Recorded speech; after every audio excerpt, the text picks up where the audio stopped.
जय हिंद। मैं निकिता राकेश जशवानी, रायपुर छत्तीसगढ़ से, और आप देख रहे हैं हंगामा न्यूज। इस वक्त हम चंगोड़ा भाटा में मौजूद है।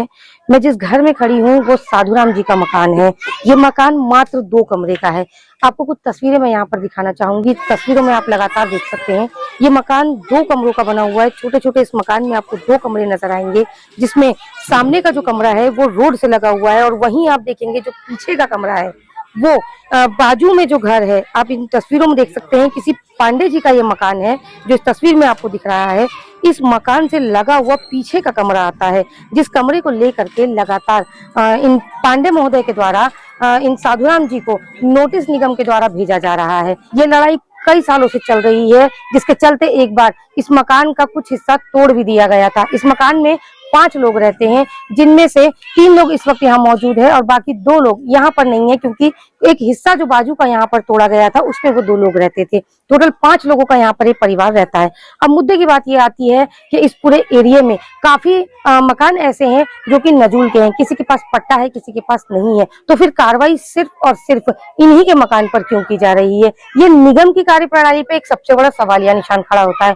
दूसरी बात, ये जो पांडे महोदय यहाँ पर है, जिनका मकान मैं आपको फिर से एक बार दिखाना चाहूंगी कि इनके मकान से लगा हुआ ये जो मकान पांडे जी का मकान है, ये पांडे जी लगातार इनकी जगह के लिए इनको टॉर्चर कर रहे हैं। सिस्टम क्या आंख बंद करके सोया हुआ है, जो ये नहीं देख सकता कि एक गरीब बुजुर्ग दंपत्ति जो कि अपाहिज भी है, जो कि शर्ट में बटन लगाकर एक शर्ट का 1 रुपया कमाते हैं। जी हाँ, वो एक शर्ट में, स्कूल की जो शर्टें होती हैं उनमें बटन लगाकर एक शर्ट का 1 रुपया कमाते हैं। सरकार इन गरीबों के लिए क्यों सामने नहीं आती और क्यों निगम के द्वारा गरीबों के घर पर ही बुलडोजर चलाया जाता है? बाजू वाला मकान आप देख सकते हैं, आलीशान बना हुआ मकान है, लेकिन इस मकान से बना हुआ ये झोपड़ा शायद इस मकान के मालिक को पसंद नहीं आ रहा है, या फिर उन्हें ये महल कम पड़ रहा है, जिसके लिए उन्हें इस झोपड़े को हटा करके इसकी जगह भी चाहिए होगी। क्या कुछ पूरा मामला है, आइए पीड़ित से जुड़ते हैं और जानने की कोशिश करते हैं। तब तक बने रहे हमारे साथ और देखते रहिए हंगामा न्यूज। आपके मकान को लेकर के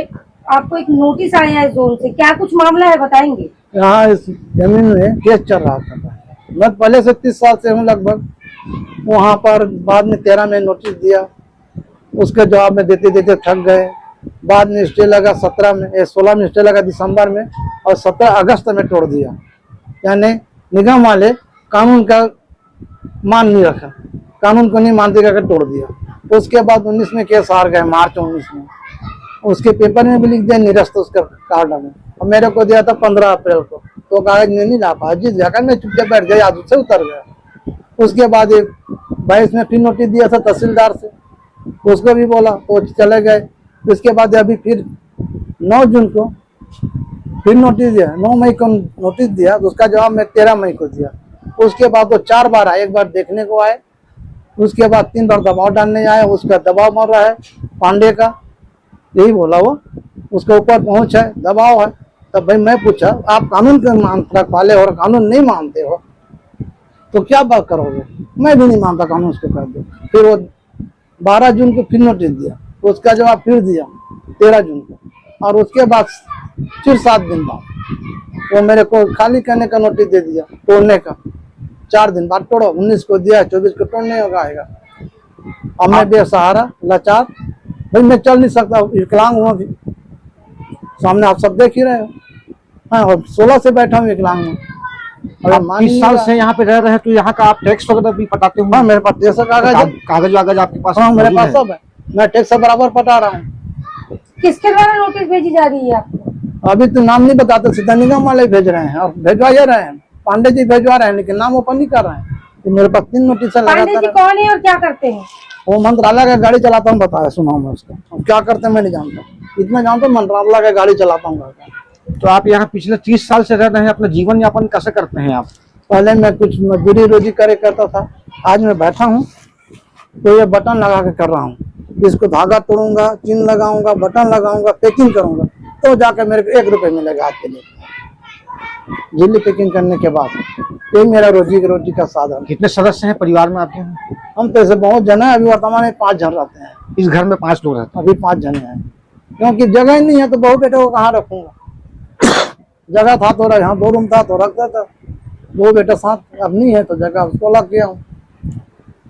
पहले भी मकान को एक बार तोड़ा जा चुका है। एक बार तोड़ा जा चुका है 17 में, आपको अभी बताया ना, अगस्त 17 में तोड़ा है स्टे लगने के बाद।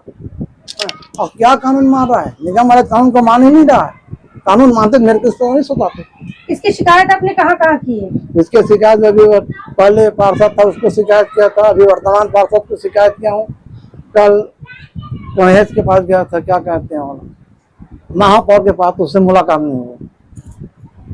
और निगम कर दे ही रहा हूँ हर चीज का सूचना, अभी का नहीं दिया हुआ था। 24 का टूटने वाला है ना, इसका सूचना निगम में नहीं दे। यहाँ जिस घर में आप अभी रह रहे हैं, हाँ। जिसमें निगम के द्वारा बार बार कार्रवाई की जा रही है, हाँ। ये क्या नजूल वाला है, पट्टा वाला है, रजिस्ट्री वाला, क्या ये है? नजूल है मेरा, नजूल है। मेरा नजूल है। शासन से हर सुविधा मिला है मेरे को, नल दिया है, पानी दिया है, कार्ड बना है, राशन कार्ड है, सब है। अभी जो महीना महतारी योजना में पैसा भी मिल रहा है मेरे को नहीं, भी मेरे भाई को मिल रहा है। तो जो आपको नोटिस भेज रहे हैं आपके बाजू में जो रहते हैं, उनका नजूल का है या पट्टे वाला है? उसका रजिस्ट्री प्लाट है। रजिस्ट्री पूरा रजिस्ट्री है या थोड़ा? अब मैं कैसा कहूँ, मैं कहूँगा तो गलत हो जाएगा ना, इसमें जो है वो जाने, वो बता रहा है रजिस्ट्री प्लाट। आपके इस क्षेत्र में जितने मकान हैं, अधिकांश क्या नजूल के हैं, पट्टे वाले हैं? बहुत मकान नजूल का है और कुछ का पट्टा है। ऐसा आधा चंगोरा से ज्यादा जितना राउंड है ना आजू बाजू चारों तरफ नजूल है, तो कुछ का पट्टा है, कुछ का नहीं है। क्या इसकी सूचना आपने कभी वार्ड पार्षद से इसके बारे में चर्चा की? हाँ, मैं तो आज ही बात किया हूँ। क्या कहना है उनका? अब नहीं तोड़ेगा क्या, उसके पहले तो कह रहे थे दे दो 3 फीट, फिर आज आया देखा तो नहीं, अब नहीं तोड़ेगा कहा है। वो तो बीच में बोला था उसको, मैं देख मतलब आपको पार्षद ने आश्वासन दिया है कि आपका मकान नहीं टूटेगा? नहीं टूटेगा, आज ही आश्वासन देकर गए। उसके 2 दिन पहले 4 दिन पहले और क्या था ना, तो उसको दे दो 3 फीट, तो आप देख लो, उसके बाद दे देता हूँ मैं, मेरे जगह व्यवस्था करो। फिर देखा आ जाकर तो नहीं कहा नहीं टूटेगा का। ठीक, अपना परिचय दीजिए। मेरा नाम साधु रामदेव आंगन।